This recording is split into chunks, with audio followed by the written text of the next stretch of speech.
Hey guys, I'm just getting my gloves on, getting ready to make a batch. Wanted to show you this before I got started. I am a saver. I would have survived the Great Depression, no problem.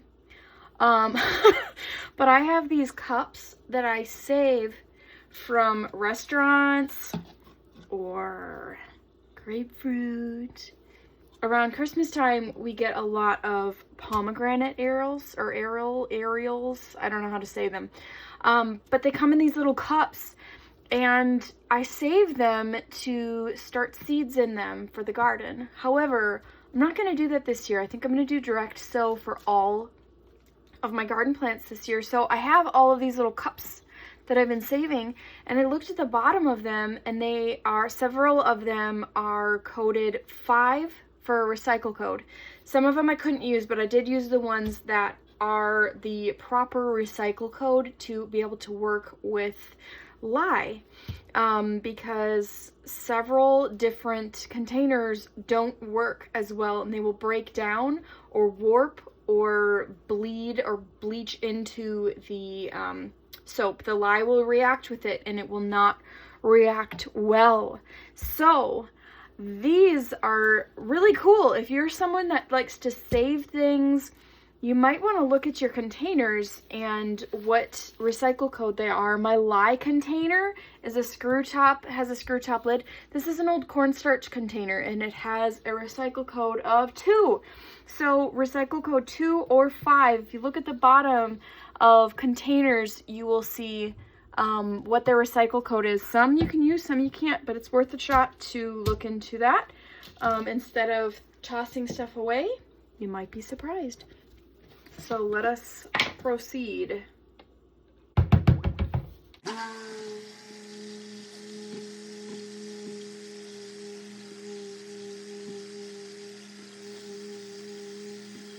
All right, I am going to stop there. I know I could blend a lot further, but I am going to blend quite a bit because I have a lot of different colors that I'm going to use, and I would like to leave enough work time. The temperatures were right about between 85 and 90. So I'm working at a really nice kind of temperature. It's cooler in the room. I work in my basement. I was just thinking, it's been a really long time since I have talked while I make something, because usually I'm either really zoned out and just want to enjoy the process and I'll do a voiceover later, or there's a lot of background noise because I work, like I said, in my laundry room in my basement, and so I'm usually doing laundry while I make soap, or the furnace is constantly turning on, which is also in this room. So I am going for a really fun color blend this time. I'm thinking of doing an in the pot swirl with a hanger swirl, which I'm actually going to grab my hanger tool. This hanger tool I got on Amazon. It fits to a lot of different molds, so it's really handy. But I'm going to grab my colors. These are fairly small containers. I just want little pops. Okay. My alarm went off while I was making soap. So I just want little pops of colors. I don't need a ton of color, but I do want some. And I think I might even use my mini whisk here instead of the big stick blender for these little cups anyways. We'll see. Then I have this nice dark one. These colors, I believe these are all from Mad Micas. Yes, they are. They are all from Mad Micas. So several of these are neons, as you can tell. These 3 are neons. Neons have kind of a different consistency, and they can be really hard to work with if you don't really know what you're doing. Like me, when I started off, I was like expecting it to be just like any other mica that I'd ever worked with. But the It's not. It clumps. It can tend to leave little spots in your soap if you don't blend it well enough. So instead of dispersing these in oil, even hot oil, I disperse them in hot water. And I do a severe water discount. I typically go about 1-to-1 lye water ratio. That is a personal preference. That tends to speed trace. My trace is a lot faster than it used to be. But it also allows me to cut my soap sooner, which I like. Instant gratification, or quicker gratification if not instant, because obviously I do need to let it set up, but it's faster gratification than waiting, 2 days to be able to cut the soap. So this one is, yes, this is an oxide. So this is ultramarine. No, it's not an oxide. It's an ultramarine. Ultramarine blue. I really like this blue. It is so bright. It's so bright. I really wanted those nice pops of color. If anything, it's going to be this purple that's not as pigmented.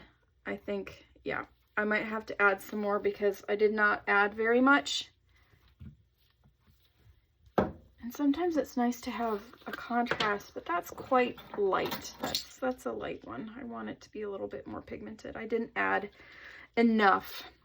And typical usage rate for all of these is 1 teaspoon per pound of oils. So learning that was super important to my soaping journey. I thought I could just add as much as I wanted. Because often I would see soap makers on YouTube just like throw stuff in, but a lot of times they had pre-measured. I just didn't know it. It was in little cups and I was like, oh, that looks good. That looks good. But it's really important because if you add too much, it can actually bleed in your finished bar of soap and make a mess. And I don't want that. I don't want that. This one is Spacewalk. It's a really pretty dark blue. And it also has a lot of little flecks of, what is it called? Sparkle, glitter. I'm going to add a little bit more to that one. I didn't add quite enough. I really want this one to be nice and dark. So...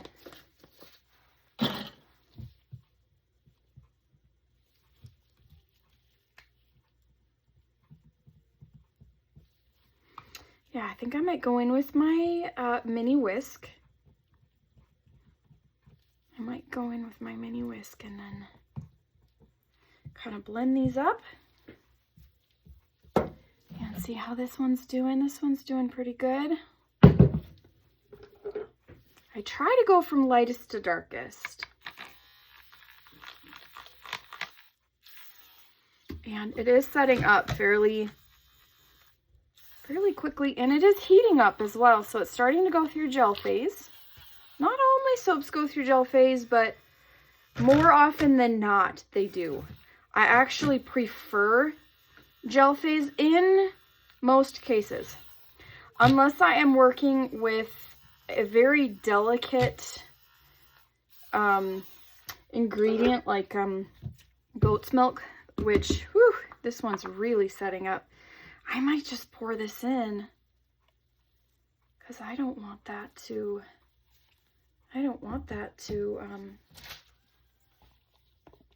solidify too much to where I can't work with it. So sometimes different colorants set up at different rates. It's all a part of the learning journey. It really, really is. And sometimes you think you have something down and you're like, what happened? Like, what is this? Why is this happening? So I'm just going to pour a little in to break that up because that's not going to be a part of the end of the pot swirl. And I'm going to pour the rest into the white pitcher. And then I'll pour. if all turns out well, hopefully some of these leftovers, I won't scrape them out and I'll be able to use them on top of the soap. Yeah, that hot. I guess you don't call it hot green. You call it a neon green, right? I am going to scrape this one out because I want this one to be in there and the bright colors to be on top. So the scent that I used for this one, it's a blend. It is Wildflower Whispers from the Midwest Fragrance Company and Almond from Nature's Garden. Almond has been one of my favorites since I first started soaping. It is such a delightful, delightful scent. It draws something deep within me. Like, it calls to my inner child, I think. Because, like, the smell of Jergens, you know, you think of, like, a grandma as a child, you know, when you were a child, and the different scents, the scents that were comforting. All right, I'm going to go in and do this. I'm going to go back and forth and then up and down. And then I'm going to get a little wild.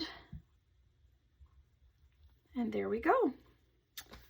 So I have literally 5 squares of paper towel here. That's all that I have. So I am trying my hardest to be as clean as I can. But if you've soaped before, you know it's not a clean thing. It is a messy thing. And no matter how much you try, it's gonna get messy. It just is. That's the nature of the beast. People say, oh, I'm such a messy soaper. I'm like, no, soap making. Soap making is messy. That's just what it is. It's not that you're messy. It's just a messy. It's a messy endeavor.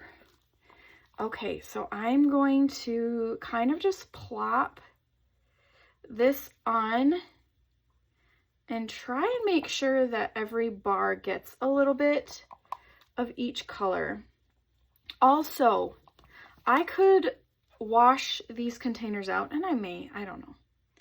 But to have something that if you are in a funk and you want to make soap, but you don't want all the dishes, you could use containers like these and throw them away afterwards and not feel bad. Because you were going to throw them away anyways, you know? You were going to throw them away because it's a grapefruit container or a pomegranate container. So you don't have to feel bad about throwing it away. They're a little harder to scrape from because the bottom has like a little ridge on it, but that is okay. We're going to make it work. I'm doing good, man. I've got, oh boy, 3. I've got 2 squares of paper towel left. Can I make it? This one's a little runnier than the other ones were. I just really wanted to make soap today. It was one of those days that I wanted to make soap. I used to make soap every Tuesday and every Friday. Today is Friday. And we have a really busy life. We just do a lot. We're in farming. We have kids. I homeschool. I have some private kind of projects that I work on. I have a big heart for counseling. I've taken courses over the years. I'm currently taking a course. I'm a grief educator. So I deal in some really heavy parts of life. And my soap has really just become such a huge part of my stress relief. And sometimes I just want to make soap. And I don't do the every Tuesday, every Friday anymore. But I do enjoy every chance I can make soap. It is a treasure to me. All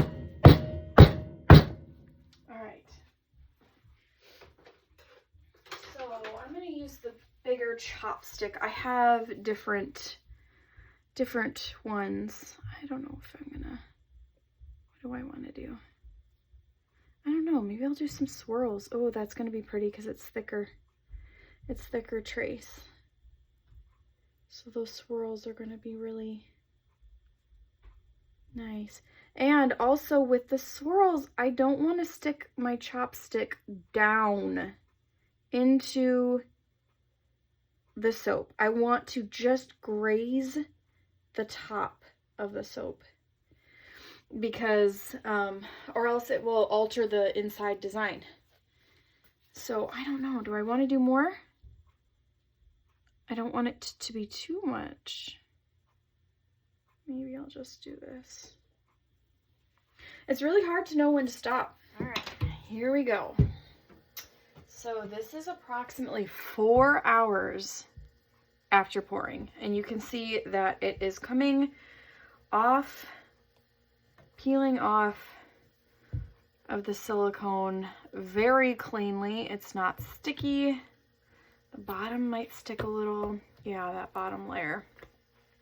But it's still going through gel phase. It is still going through gel phase. So it's quite warm. I'm going to take the temp.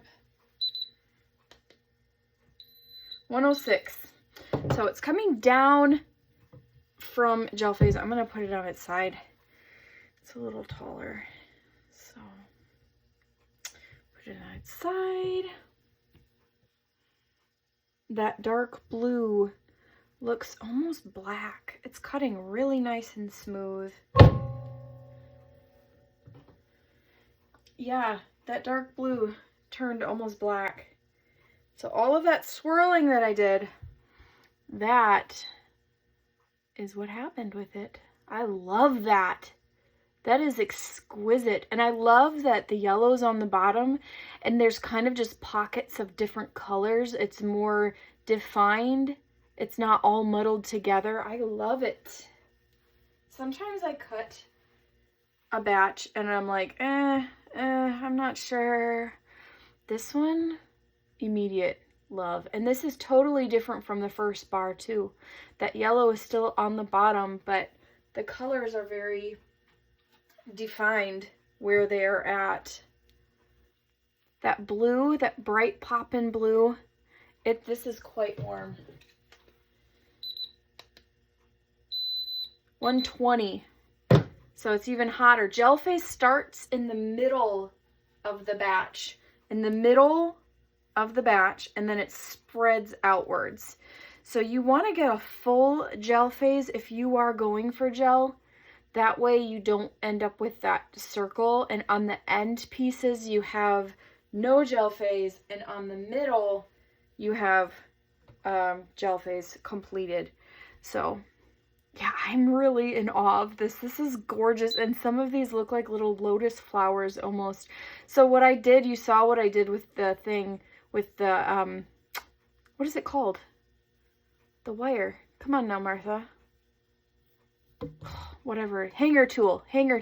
So I went all the way down and I went over and then up and then over and then up and then over and then up and then over and then down, and then I swirled. I love it. I am so happy with this batch. Oh my goodness. This is awe. This is awe right here. It's quite toasty. It smells really good. Smells really, really nice. That was a good blend, that Wildflower Whispers with almond.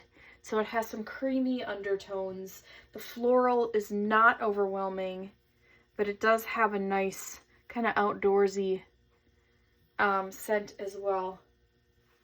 Yeah, that dark blue, it looks black in here, and I am interested to see, it's late at night now, but I'm interested to see what the daylight will do. So I'm going to stamp these up, and I will take pictures in the morning.